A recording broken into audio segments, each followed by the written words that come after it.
Hello to all of you. आज हम लोग पढ़ने वाले हैं अकाउंटेंसी क्लास 11th का चैप्टर 1 जो कि है meaning and objective of accounting. इसके पहले पार्ट 1 में हम लोग जो बेसिक थिंग्स है वो सब कवर कर चुके हैं, जैसे अकाउंटिंग होता क्या है, इसके कैरेक्टरिस्टिक्स, इसके एडवांटेजेस, इसके ऑब्जेक्टिव फंक्शनिंग क्या होते हैं, ये सब हम लोग देख चुके हैं। आज हम लोग इसके आगे का टॉपिक पढ़ने वाले हैं जो कि है कि जो बुक कीपिंग होता है, अकाउंटिंग होता है और अकाउंटेंसी होता है, इन तीनों में क्या अंतर होता है, क्या डिफरेंसेस होते हैं। वैसे अगर देखा जाए तो बुक कीपिंग है या फिर अकाउंटिंग है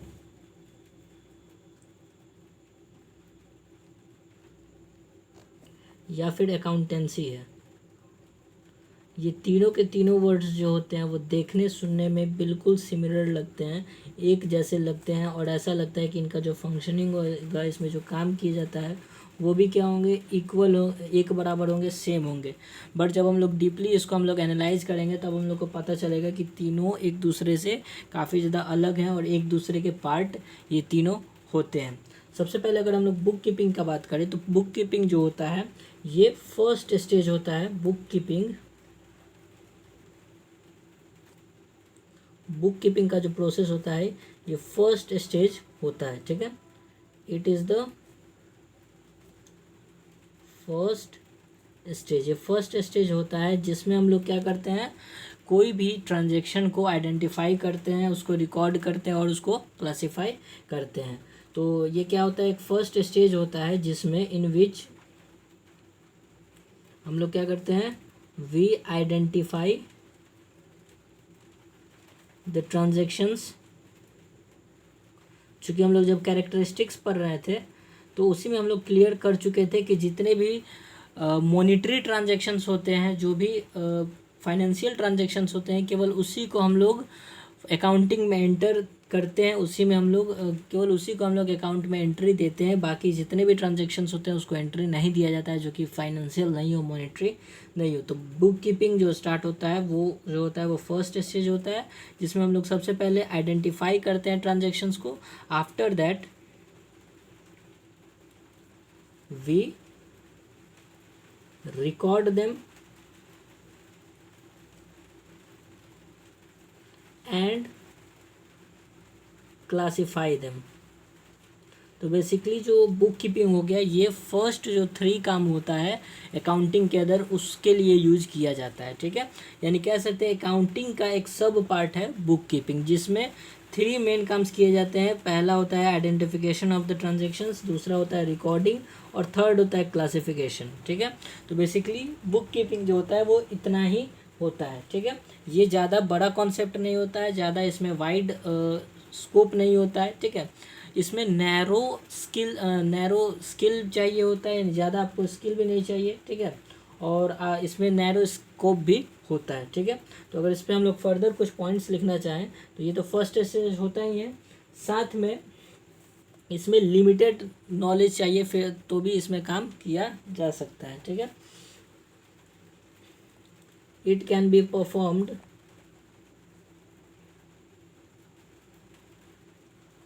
by just having limited knowledge. यानी इसको अगर हम लोग को करना है इस टाइप के जॉब को, तो इसमें हम लोग को ज़्यादा ये नॉलेज नहीं चाहिए होता है। It can be performed by just having limited level of knowledge, ठीक है।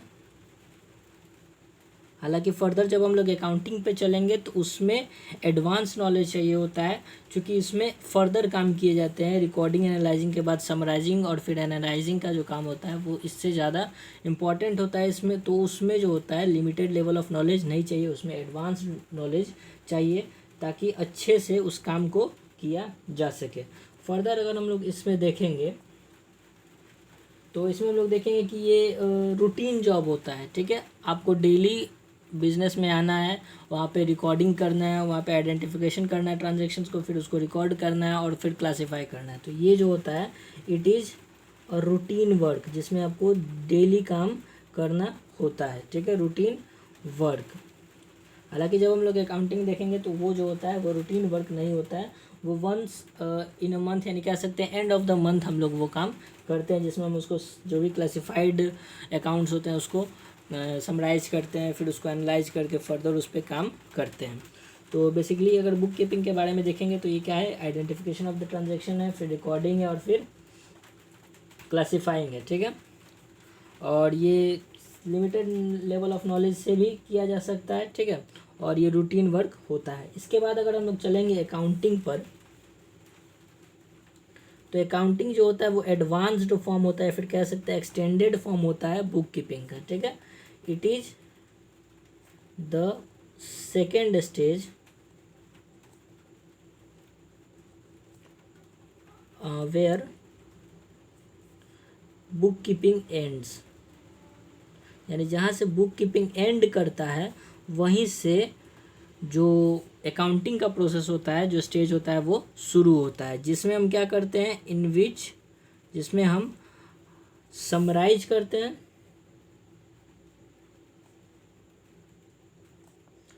एंड अलॉन्ग विथ समराइजिंग हम लोग उसको उस जो भी ये है हम बनाए हुए हैं अकाउंटिंग, तो उसको समराइज करते हैं और समराइज करने के बाद उसको एनालाइज करते हैं, ताकि हम उसको दूसरों के सामने कम्युनिकेट कर पाए, ठीक है, to communicate in front of others,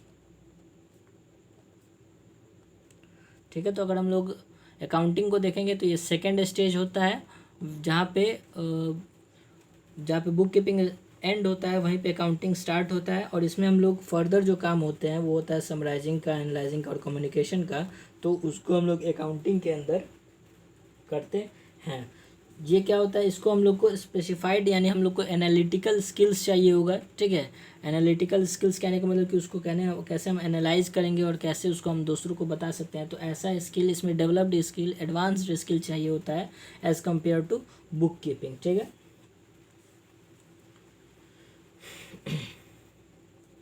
इसमें अगर हम लोग फर्दर देखें तो इसमें क्या होता है, हायर लेवल ऑफ नॉलेज इसमें रिक्वायर्ड होता है, it requires higher level of knowledge. इसके बाद अगर हम लोग देखेंगे तो ये क्या होता है, ये रूटीन वर्क नहीं होता है, ठीक है, ये रूटीन वर्क नहीं होता है, ये वंस अ वीक किया जाता है, ठीक है, जिसके वजह से ये ज़्यादा फ्रीक्वेंटली नहीं होता है। It is analytical in nature. तो हम कह सकते हैं कि इन दोनों के बीच यही डिफरेंसेस होते हैं, जो कि मेन डिफरेंसेस देखने को मिलता है कि ये जो होता है इसमें ये काम किए जाते हैं, इसमें फर्दर इसके बाद वाले काम किए जाते हैं, इसको करने के लिए कम नॉलेज चाहिए, इसको करने के लिए ज़्यादा नॉलेज चाहिए, और ये रूटीन वर्क है जबकि ये एनालिटिकल वर्क होता है। आगे हम लोग को देखना है कि जो भी अकाउंटिंग होते हैं उसमें क्या क्या लिमिटेशंस होते हैं। लिमिटेशन कहने का मतलब उसमें क्या क्या दिक्कतें आ रही हैं, ठीक है। एडवांटेजेस में हमने देखा कि उसके क्या क्या फ़ायदे हैं, क्या क्या उसको करने से हम लोग को लाभ मिल सकता है। हालांकि जब हम लोग लिमिटेशंस देखेंगे तो इसमें इसके ड्रॉबैक्स क्या क्या हैं वो हम लोग को देखने को मिलेगा, जिसमें सबसे पहले होता है इनकम्प्लीट इन्फॉर्मेशन, ठीक है। ये बात है कि हम लोग को हर साल क्या होता है, एक प्रॉफिट या फिर लॉस सर्टेन हो जाता है, जिसको हम लोग देख लेते हैं। हालांकि ये कंप्लीट इन्फॉर्मेशन नहीं होता है। कंप्लीट इन्फॉर्मेशन कहने का मतलब कि हमने टोटल कितना उसमें उस बिज़नेस में इन्वेस्ट किया और मुझे कितना टोटल प्रॉफिट हुआ, ये तो तब मेरा सर्टेन होगा जब उस हम बिज़नेस को बुरी तरह से बंद कर देंगे, तब मेरा सर्टेन होगा कि मेरा आखिर प्रॉफिट कितना हुआ। हालांकि ऐसा कोई सीन यहाँ पे नहीं होता है, जिसकी वजह से हम कह सकते हैं कि जो भी इंफॉर्मेशन हम लोग को प्रॉफिट और लॉस के थ्रू मिलता है, फिर ऐसे जो भी मिलता है वो इनकम्प्लीट होता है, ठीक है। उसके बाद अनसुटेबल फॉर फोरकास्टिंग। हमने देखा कि जो भी अकाउंटिंग होता है वो पास्ट ट्रांजेक्शन्स के बेस पे किया जाता है, ठीक है। तो हम पास्ट ट्रांजेक्शन्स के बेस पे फ्यूचर को प्रिडिक्ट पूरी तरह से नहीं कर सकते, ठीक है। हम प्रिडिक्शन कर सकते हैं कि मे बी ऐसा कुछ हो वैसा कुछ हो, बट वो जो होगा वो पूरी तरह से सर्टेन नहीं होगा, वो पूरी तरह से फिक्स नहीं होगा, क्योंकि इसमें क्या होता है हम लोग पास्ट की स्टडी करते हैं और उस पैटर्न के हिसाब से हम देखते हैं कि फ्यूचर में क्या हो सकता है, ठीक है। तो इसलिए ये फोरकास्टिंग के लिए सूटेबल नहीं होता है। और थर्ड कहता है कि based on accounting concept and conventions, ठीक है। बहुत पहले से जो भी अकाउंट्स में जो भी लॉज बना दिए गए, रूल्स बना दिए गए, प्रिंसिपल्स बना दिए गए, बेसिकली उसको अभी तक फॉलो किया जा रहा है विदाउट एनी चेंज, ठीक है। तो ये कह सकते हैं कि जो ये हैं कन्वेंशंस बनाए गए हैं, फिर कॉन्सेप्ट प्रिंसिपल्स बनाए गए हैं, वो कहीं ना कहीं काफ़ी ज़्यादा पुराने हो चुके हैं, आउटडेटेड हो चुके हैं, बट हम लोग स्टिल उसी को यूज किए जा रहे हैं। और ये जो होता है अकाउंटिंग का एक इम्पॉर्टेंट ड्रॉबैक होता है, क्योंकि चेंजिंग टाइम के साथ सब कुछ चेंज होना चाहिए और अकाउंटिंग कन्वेंशंस को भी चेंज होना चाहिए, बट वो स्टिल सेम चला ही जा रहा है, ठीक है। फोर्थ नंबर होता है इन्फ्लुएंस बाय पर्सनल जजमेंट, ठीक है। वो जो होता है वो पर्सनल जजमेंट से इन्फ्लुएंस रहता है, यानी जो भी मेरा अकाउंटिंग रहता है, अकाउंटिंग का तरीका है, क्योंकि हम लोग पढ़े हैं कि अकाउंटिंग क्या है, एक आर्ट है, ठीक है। तो जैसा एक पर्सन उसको डिजाइन करना चाहे, मीन्स दैट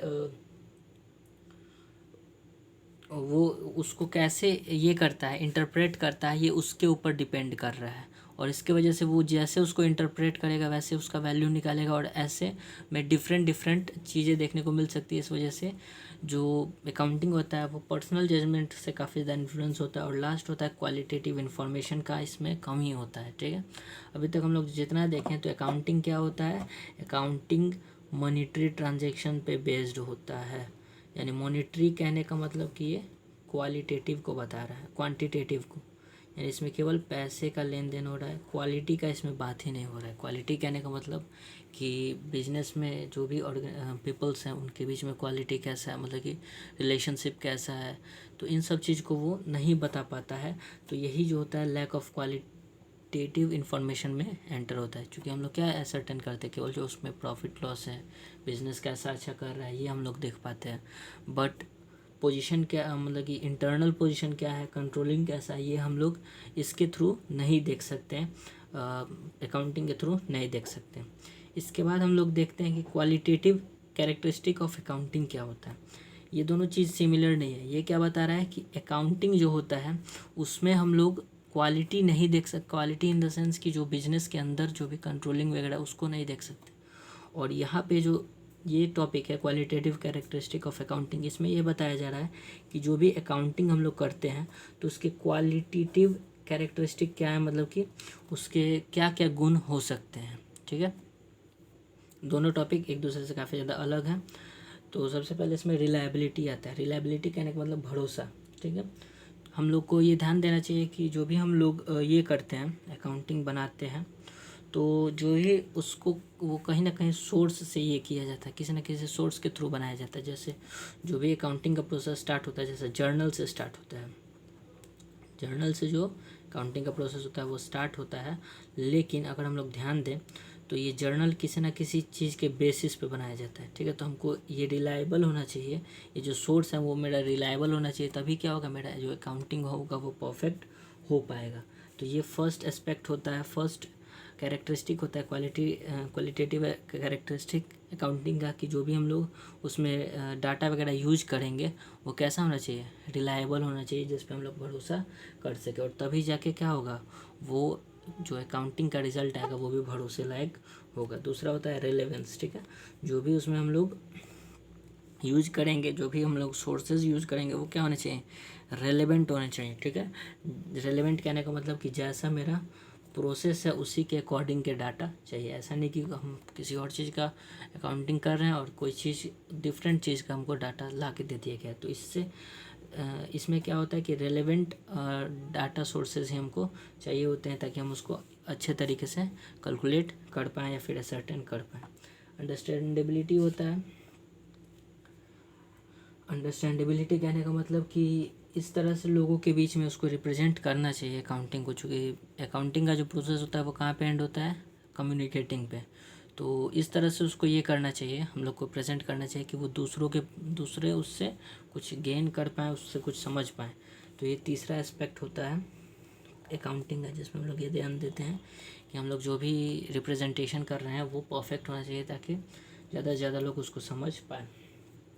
फोर्थ देखने को मिलता है कंपैरेबिलिटी।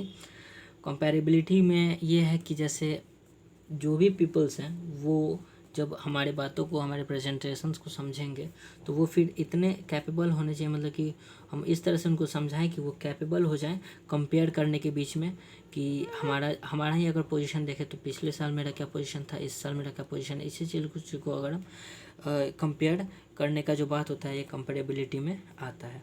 और लास्ट होता है फेथफुल प्रेजेंटेशन, जिसमें कहता है कि हम ये जो भी प्रेजेंटेशंस वगैरह दिखाएं तो उसमें ये बात होना चाहिए कि जो जिसको भी हम लोग दिखा रहे हैं या फिर जो हम देख रहे हैं तो उनके बीच में एक फेथफुल रिलेशन होना चाहिए, तभी क्या होगा, एक परफेक्ट दोनों के बीच में एक कम्युनिकेशन हो पाएगा और जो भी रिजल्ट होंगे वो फेयर होंगे। ठीक है, तो ये इसके क्वालिटेटिव कैरेक्टरिस्टिक्स थे दोनों में। ये कुछ कुल मिला के 5 हैं, तो इसको हम लोग अच्छे से समझ गए हैं।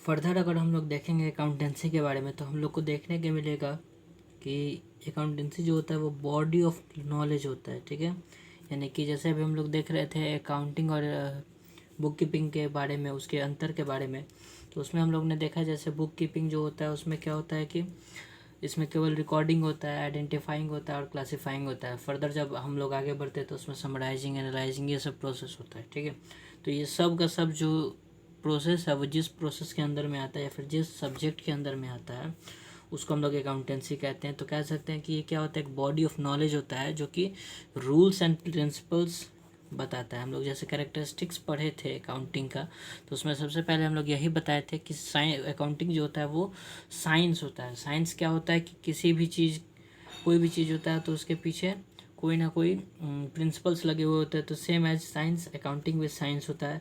तो ये जो अकाउंटेंसी होता है यही क्या करता है, सभी रूल्स एंड प्रिंसिपल्स को डिस्क्राइब करता है और उसके बारे में बताता है जिसको हम लोग को ध्यान रखना होता है वाइल रिकॉर्डिंग, क्लासीफाइंग, समराइजिंग। यानी अकाउंटिंग का कोई भी काम करते समय हम लोग को इन जो भी रूल्स एंड प्रिंसिपल्स इसमें बताए गए हैं उसका ध्यान देना होता है, उसको ध्यान में रखकर हम लोग आगे का काम करते हैं। दूसरा क्या होता है कि ये हमको बुक कीपिंग और अकाउंटिंग में मदद करता है। जैसे अभी हम बताएं कि ये क्या होता है, रूल्स और प्रिंसिपल्स होते हैं, तो इस वजह से ये बुक कीपिंग और अकाउंटिंग के लिए एक स्टैंडर्ड सेट करता है, एक फिक्स करता है कि आपको जो भी काम करने हैं, जो भी अकाउंटिंग के वर्क करने हैं वो सब आप इसी प्रिंसिपल्स, इसी रूल्स के साथ कर सकते हैं। तो ये एक स्टैंडर्ड फिक्स करता है, एक तरह से कह सकते हैं, फिर ये रूल्स बनाता है। ठीक, ये और भी ज़्यादा वाइडर कंसेप्ट होता है as compare to book keeping और अकाउंटिंग। तो अगर हम लोग एक वेन डायग्राम के थ्रू अगर देखेंगे तो एक कंप्लीट सर्कल हो जाता है मेरा अकाउंटेंसी, उसके अंदर अकाउंटिंग आता है और उसके अंदर बुक कीपिंग का प्रोसेस आता है। जैसे कि अगर हम लोग अच्छे से इसको ध्यान से देखें तो ये कंप्लीट बॉडी मेरा अकाउंटेंसी हो गया, और अकाउंटेंसी के अंदर कहीं जाकर हमारा अकाउंटिंग प्रोसेस होता है और अकाउंटिंग का एक स्मॉल पार्ट होता है बुक कीपिंग। ठीक है, तो इस तरह से हम लोग इसको क्लासिफाई कर सकते हैं, फिर बता सकते हैं। इसके बाद जो हम लोग को नेक्स्ट टॉपिक जो कि पढ़ने को है वो है टाइप्स और सब फील्ड ऑफ अकाउंटिंग। यानी चूँकि अकाउंटिंग जो होता है वो हर जगह पे होता है। ठीक है, चाहे वो एक स्मॉल सा शॉप हो या फिर एक बड़ी सी कंपनी हो, हर जगह अकाउंटिंग का ज़रूरत होता है। तो एक छोटा सा दुकान है तो वहाँ पे जो भी ट्रांजैक्शंस होंगे वो कम होंगे, तो इस वजह से जो लोड होता है वो कम होता है और उसको हम लोग एक आदमी ईजिली उसको कर सकता है। बट जैसे जैसे लोड बढ़ता जाता है, वो शॉप से एक बाई चांस कंपनी बन गया, तब क्या होता है कि उसमें नंबर ऑफ़ ट्रांजैक्शंस इंक्रीज होते हैं, हर एक चीज़ जो होता है रिस्पॉन्सिबिलिटीज़ इंक्रीज होते हैं। तो ऐसे सिचुएशन में क्या होता है कि ये जो भी अकाउंटिंग का प्रोसेस होता है उसको हम लोग डिफरेंट स्टेजेस या फिर कह सकते हैं डिफरेंट टाइप्स में बांट देते हैं, जिससे कि हम लोग क्या कर सके, अपने वर्क्स को आसान कर सके। यानी कह सकते हैं एक तरह से हम लोग ब्रांचिंग कर देते हैं। ठीक है, जो भी मेरा अकाउंटिंग का प्रोसेस होता है उसको हम लोग ब्रांच में डिवाइड कर देते हैं ताकि मेरा इजी वे में जो भी वर्क है वो हो सके। ठीक है, इसमें सबसे पहला जो ये सब फील्ड आता है या फिर कह सकते हैं टाइप आता है वो होता है फाइनेंशियल अकाउंटिंग। ठीक है, फाइनेंशियल अकाउंटिंग का जो मेन काम होता है वो होता है कि ये बिजनेस को एक जो भी बिजनेस में ट्रांजेक्शन्स होते हैं उसको एक सिस्टमैटिक ढंग से रिकॉर्ड करता है, ठीक है। क्या करता है, जो भी बिजनेस में ट्रांजेक्शन्स होते हैं उसको ये ढंग से रिकॉर्ड करता है, एक सिस्टमेटिक मैनर में रिकॉर्ड करता है, और प्रॉफिट और लॉस को ये एनालाइज करता है, तैयार करता है। एनालाइज नहीं करता, ये क्या करता है, प्रॉफिट और लॉस को प्रिपेयर करता है ताकि फ्यूचर में सभी स्टेटमेंट्स को तैयार करता है ताकि वो फ्यूचर प्रॉफिट एंड लॉस को असर्टेन कर पाए, ताकि फ्यूचर में उसका यूज हो, ताकि उससे पता चले कि कोई भी बिजनेस किस पोजीशन पे है। इसके बाद जो सेकंड टॉपिक होता है वो होता है कॉस्ट अकाउंटिंग। कॉस्ट का मतलब ये होता है लागत, ठीक है। अगर इसका हिंदी अगर हम देखें तो कॉस्ट का मतलब होता है लागत। लागत कॉस्ट अकाउंटिंग वैसा अकाउंटिंग होता है जिसका मेन पर्पस क्या होता है कि ये कॉस्ट डिटरमाइन करता है कि कोई भी अगर हम लोग चीज़ प्रोड्यूस कर रहे हैं तो उसका कॉस्ट क्या है, उसका लागत क्या है, ठीक है।